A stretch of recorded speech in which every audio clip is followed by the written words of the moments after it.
How to share a song from Spotify to Instagram bio. Let's get started. Launch your Spotify app. Here we go. Make sure you have already logged into your account. Now head towards the song that you want to share to your Instagram bio. Just open it. After you open the song, at the bottom you're going to find different icons. Go ahead and click on the share icon given at the bottom right corner. With that, different options will appear. Go ahead and click on the option of copy link. After you copy the link of the song, just close this. Now launch your Instagram app. With that, you land to the home page. Now you have to head towards the profile page. For that, click on the profile icon given at the bottom right corner. Once you land to your profile page, click on this option of edit profile. Now go ahead and click on this option of links. Click on add external link. Now paste that copied link over here and then click on done.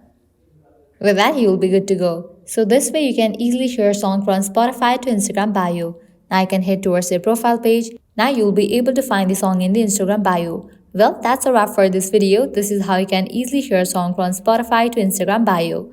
At the end, if you guys find this video helpful, don't forget to like, share and subscribe to our channel. Thank you.